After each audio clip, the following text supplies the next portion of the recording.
the second question of the thing is to start committing, on the homework, is to start committing acts of karmic suicide. Karmic suicide, it's a term that Geshe Michael has invented.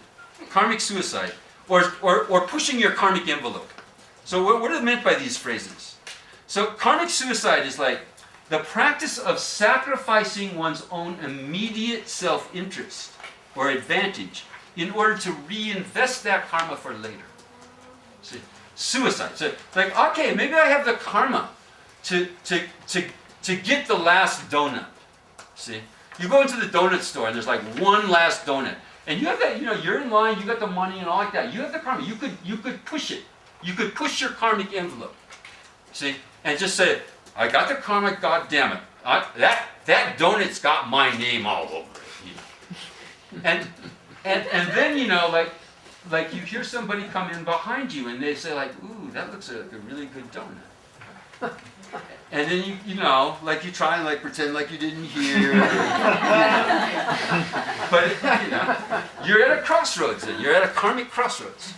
And the concept of karmic suicide or pushing your karmic envelope, and not pushing your karmic envelope, is just say, okay, let them go first. Let them have the donut, and I invest that karma in the future. I invest that karma in a future where there's going to be lots of donuts for everybody, you see. Where there isn't going to be this scarcity, where I have to get mine at the expense of someone else. Nothing has to be that way. It's not a zero-sum proposition in samsara here. There's no zero-sum proposition. We can all have enough of everything. If we created a karma, there would be enough of everything for everyone. See? So you just like fall on the sword like that in a way.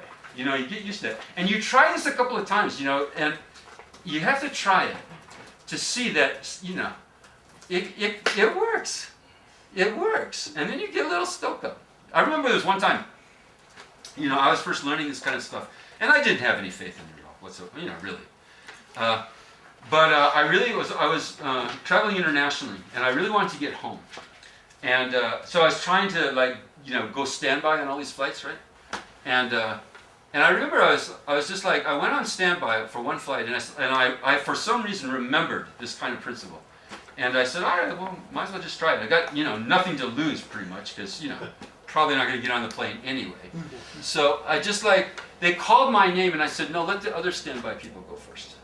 So, they have a whole list of standby people. And so I just systematically, you go. Got the last seat on the plane. And then I go wow, that worked out. You see? And then when those kinds of, you see those kinds of things start working out for you, then you start doing it. Then you start getting some faith. But if you're always elbowing to the front of the line, you never find out whether they work. You see, you never find out because you're too chicken in a way. I mean, we're all chicken. I'm chicken too.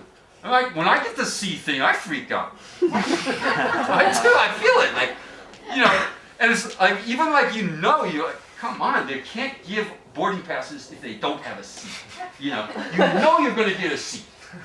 But then you freak out on other principles, maybe there's not going to be enough, room on those overheads for all the stuff I'm carrying because I have so much stuff. It's always freaking out about something. So anyway, that's the principle of karmic suicide. When, for example, we have the karma to obtain something we like, but to enjoy it now would mean that someone else who wanted that item would be deprived of it. We choose not to push our karmic envelope. So we could, but in that case we withdraw. We intentionally stand back a little bit and say, okay, let's reinvest it. Let's put, what's that expression when you let it ride or something like that when you're gambling? Let it ride this time, right? Let it ride. So you sacrifice it. You sacrifice the desirable element. You give it to the other, in order to create the karma to have the abundance of it in the future. So that's the principle. Karmic suicide.